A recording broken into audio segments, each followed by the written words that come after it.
মানুষটিই কি সেই এল লিবার্তাদোর বা মুক্তিদাতা, যার এক ইশারায় একদিন কাঁপত অর্ধেক পৃথিবী, যার তলোয়ারের ঝিলিকে স্প্যানিশ সাম্রাজ্যের সূর্য অস্তমিত হয়েছিল, যার অশ্বক্ষুরের শব্দে মুক্তি পেয়েছিল ভেনেজুয়েলা, কলম্বিয়া, ইকুয়েডর, পেরু আর বলিভিয়া। তিনি যখন মারা যান তখন তার পরনে ছিল এক বন্ধুর ধার দেয়া জামা।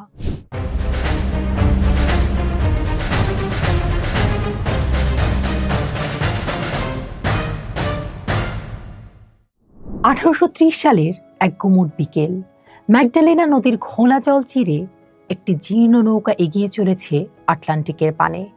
বাতাসের আর্দ্রতায় পচা লতাপাতা আর কাঁদার ভ্যাপসা গন্ধ। নৌকার একটা অন্ধকার কেবিনের খাটিয়ায় শুয়ে আছেন এক কঙ্কালসার মানুষ। তার গায়ের চামড়া হাড়ের সাথে লেপ্টে আছে। কোটরাগত চোখের মাঝে মাঝে জ্বরের ঘোরে এক অদ্ভুত আভা খেলে যায়। মাঝে মধ্যে শুকনো কাশির দমকে শরীরটা ধনুকের মতো বেঁকে ওঠে।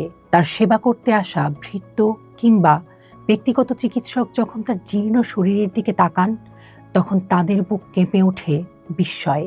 এই মানুষটিই কি সেই এল লিবার্তাদোর বা মুক্তিদাতা, যার এক ইশারায় একদিন কাঁপত অর্ধেক পৃথিবী, যার তলোয়ারের ঝিলিকে স্প্যানিশ সাম্রাজ্যের সূর্য অস্তমিত হয়েছিল, যার অশ্বক্ষুরের শব্দে মুক্তি পেয়েছিল ভেনেজুয়েলা, কলম্বিয়া, ইকুয়েডর, পেরু আর বলিভিয়া। গ্যাব্রিয়েল গার্সিয়া মার্কেজের কালজয়ী উপন্যাস the general in his labyrinth আমাদের সেই সিমন বলিভারের সাথে পরিচয় করিয়ে দেয় না, যাকে আমরা ইতিহাসের পাঠ্য বইয়ে ব্রোঞ্জের মূর্তিতে ঘোড়ার উপর আসীন দেখি। বরং এখানে আমরা দেখি এক পতনোন্মুখ দেবদূতকে, যিনি নিজের গড়া স্বপ্নের গোলক ধাঁধায় নিজেই পথ হারিয়েছেন।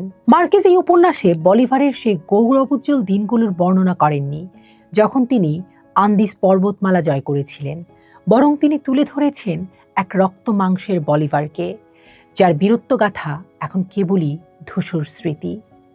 1830 সালের সেই বিষাদময় দিনগুলোতে বলিভার আর কোনো প্রতাপশালী জেনারেল নন। তিনি এখন বোগাতার শাসন ক্ষমতা ছেড়ে দিয়ে এক বিতাড়িত পথিক। পেছনে পড়ে আছে তার আজন্ম লালিত স্বপ্ন গ্রান কলম্বিয়া, যা এখন ভাঙা কাঁচের মতো টুকরো টুকরো। নৌকার এই মন্থর যাত্রাই যেন তার জীবনের উপমা। নদীর এক একটা বাঁক যেন তার এক একটা স্মৃতি। বলিভারের জন্য এই লেব্রিন্থ বা গোলকধাঁধা কেবল নদীর গতিপথ নয়, বরং তার নিজের মন। তিনি ভাবেন যে শহরকে তিনি একদিন পরাধীনতার শৃঙ্খল থেকে মুক্ত করেছিলেন, আজ সেই বোগোতার দেয়ালে দেয়ালে তার নামে কুৎসা লেখা। তার একসময়ের অনুগত সেনানায়করা আজ তার পরম শত্রু। মার্কেজ দেখিয়েছেন একজন মানুষ যখন তার আজীবনের আদর্শের মৃত্যুকে জীবন্ত দেখেন, তখন তার শারীরিক মৃত্যু কেবল আনুষ্ঠানিকতা মাত্র। নৌকার দুলুনির সাথে বলিভারের মনে ভেসে ওঠে কারাকাসের সেই আভিজাত্য মাখা শৈশব। মনে পড়ে রোমের মন্টেক্রাসো পাহাড়ের চূড়ায় দাঁড়ানো সেই তরুণ বলিভারকে, যিনি শপথ করেছিলেন মাতৃভূমিকে মুক্ত করার। কিন্তু সেই আবেগের বিপরীতে এখন কেবলই শূন্যতা। এই যাত্রায় তার সবচেয়ে বড় হাহাকার হয়ে ফুটে ওঠেন মানুয়েলা সায়েন্স, সেই তেজস্বিনী নারী, যিনি কেবল বলিভারের প্রেমিকা ছিলেন না, ছিলেন তার ছায়াসঙ্গী। বোগোতার সেই কালরাত্রিতে ম্যানুয়েলাই নিজের জীবন বাজি রেখে বলিভারকে আততায়ীর হাত থেকে বাঁচিয়েছিলেন। আজ এই অন্তিম যাত্রায় ম্যানুয়েলা তার পাশে নেই। বলিভার তাকে সাথে নেয়ার ক্ষমতাও হারিয়েছেন। মার্কেজ অত্যন্ত নিপুণভাবে দেখিয়েছেন জেনারেল যতবারই উষ্ণ জলে গোসল করে তার শরীরের জ্বর আর ক্লান্তি মুছে ফেলতে চেয়েছেন, ততবারই তিনি তার অতীতের ব্যর্থতা আর রক্তপাতের গ্লানিতে আরও বেশি নিমজ্জিত হয়েছেন।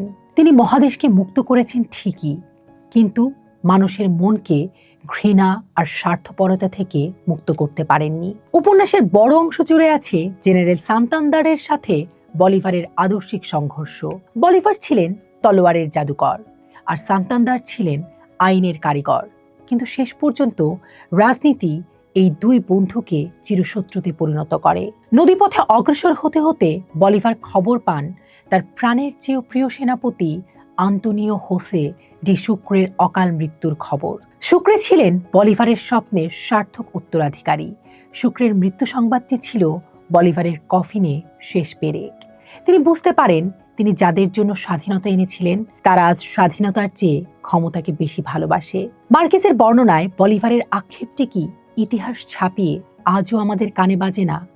তিনি বলেছিলেন, আমি যদি জানতাম এই স্বাধীনতায় মানুষের চেয়ে নেকড়ের সংখ্যা বেশি, তবে আমি কখনোই তরবারি তুলতাম না। তার মনে হয়েছিল তিনি আসলে এক মহাদেশ জোড়া সাগরে কেবল লাঙল চষেই গেছেন, কোনো ফসল ফলাতে পারেননি। মার্কেস বলিভারকে কোনো অতিমানব হিসেবে আঁকেননি। তিনি দেখিয়েছেন একজন জেনারেলের শারীরিক হীনবল দশা, তার কোষ্ঠকাঠিন্য, অনিদ্রা আর যক্ষার খুসখুসে কাশি। যে মানুষটি একসময় মাইলের পর মাইল ঘোড়া ছুটিয়ে যেতেন, তিনি আজ সামান্য কাশির দমকে সংজ্ঞা হারিয়ে ফেলেন। মাঝে মধ্যে জ্বরের ঘোরে তিনি চিৎকার করে ওঠেন, আদেশ দেন অদৃশ্য এক সেনাবাহিনীকে। এই মানবিক দুর্বলতাগুলোই বলিভারকে আমাদের খুব চেনা একজন মানুষ করে তোলে। তিনি যখন তার ব্যক্তিগত নথিপত্র আর চিঠিপত্র পুড়িয়ে ফেলার আদেশ দেন, তখন বোঝা যায় তিনি কতটা নিঃস্ব।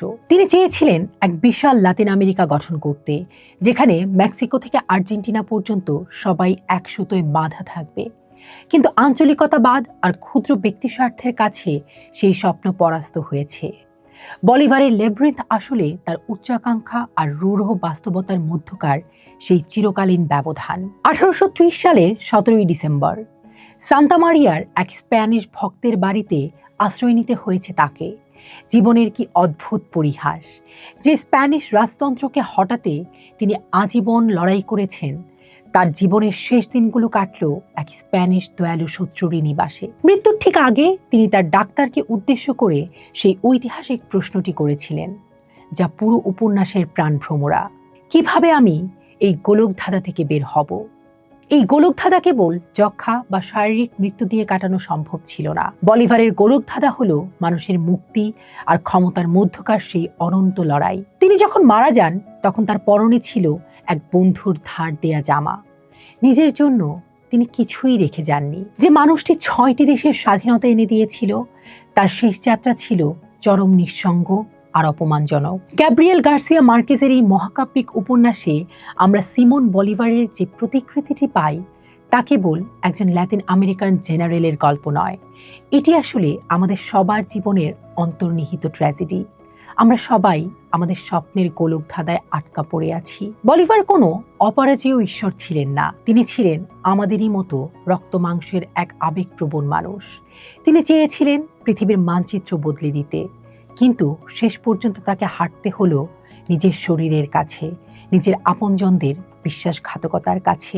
আজও ল্যাতিন আমেরিকার প্রতিটি ধূলিকণায়, প্রতিটি মিছিলে বলিভারের সেই অপূর্ণ স্বপ্নগুলো হাহাকার করে ফেরে। তিনি নেই, কিন্তু তার সেই লেব্রিন্থ আজও শেষ হয়নি। আজও মুক্তিকামী প্রতিটি মানুষের মনে বলিভারের সেই শেষ প্রশ্নটি প্রতিধ্বনিত হয়, এই গোলকধাঁধা থেকে বেরোনোর পথ ঠিক কোথায়? সিমন বলিভারের মহাপ্রয়াণ আমাদের মনে করিয়ে দেয় যে ইতিহাস কেবল বিজয়ীদের জয়গান নয়। ইতিহাস মাঝে মধ্যে সেই পরাজিত বীরদেরও দীর্ঘশ্বাস, যারা সময়ের চেয়ে অনেক বেশি আগে জন্মেছিলেন। তিনি মরেও অমর, কারণ তিনি কোনো রাষ্ট্রের সীমানায় নয়, বরং স্বাধীনতাকামী মানুষের অপূর্ণ ইচ্ছার মাঝে আজও বেঁচে আছেন এল লিবার্তাদোর হিসেবে।